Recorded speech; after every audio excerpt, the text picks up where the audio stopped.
We wanted you to have the opportunity to listen to Dr. King himself explaining the unique history of being black in America in rare footage recently posted by his daughter, Bernice. Take a look. What is it about the Negro? I mean, every other group that came as an immigrant somehow, not easily, but somehow got around it. Is it just the fact that Negroes are black? White America must see that no other ethnic group has been a slave on American soil. That is one thing that other immigrant groups haven't had to face. The other thing is that the color became a stigma. American society made the Negro's color a stigma. America freed the slaves in 1863 through the Emancipation Proclamation of Abraham Lincoln, but gave the slaves no land or nothing in reality, and as a matter of fact, to get started on. At the same time, America was giving away millions of acres of land in the West and the Midwest, which meant that there was a willingness to give the white peasants from Europe an economic base. And yet it refused to give its black peasants from Africa, who came here involuntarily in chains and had worked free for 244 years, any kind of economic base. And so emancipation for the Negro was really freedom to hunger. It was freedom to the winds and rains of heaven. It was freedom without food to eat or land to cultivate, and therefore it was freedom and famine at the same time. And when white Americans tell the Negro to lift himself by his own bootstraps, they don't look over the legacy of slavery and segregation. I believe we ought to do all we can and seek to lift ourselves by our own bootstraps, but it's a cruel jest to say to a bootless man that he ought to lift himself by his own bootstraps. And many Negroes, by the thousands and millions, have been left bootless as a result of all of these years of oppression and as a result of a society that deliberately made his color a stigma and something worthless and degrading.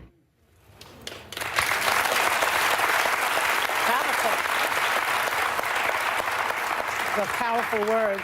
It is the clearest, most succinct thing I have ever seen that explains to people, you know, oftentimes people say, well, why do you always talk about slavery and why don't y'all just get over it?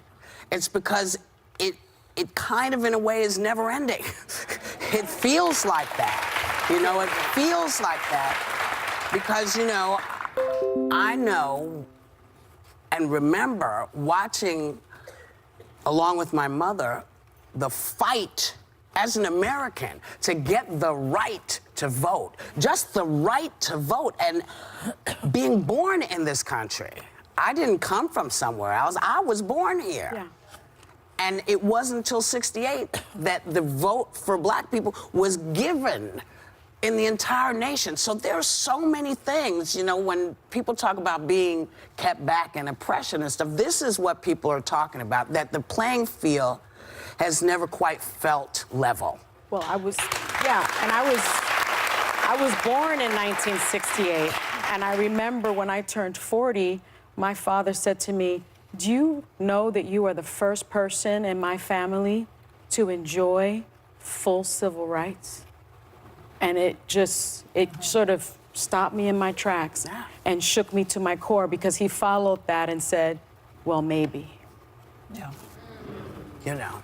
Well, I mean, Martin Luther King is also talking about the financial inequities, which really set people back. Yes. You know, they gave all that land to white people, whether they were born here or not. Yeah. And besides the color stigma, there's also the financial disabilities, you could call it, that black people have had to endure. Right.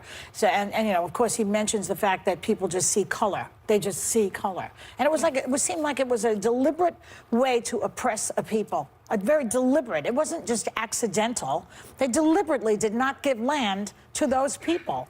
It's really, it's the original sin of this country. When I think of Dr. King, I best say this quote to myself once a week. I can't take hate. It's too great a burden to bear. I'm going to stick with love. I think that is something that we should all say to ourselves. And sometimes when I get so consumed with thinking about anger and thinking of what's going on in the country, there's so many amazing quotes that still are so resonant today. Another one is, there comes a time when silence is betrayal. And I think we're living in a moment when any silence, no matter where you're at, is a betrayal. And his legacy will continue to live on And so forever and ever. for all you young people who thought it was just I have a dream, He is amazing. Yes. no, it's not just that. This is the moment in American history where we all have to catch up. Because our history is American history. Your history is American history.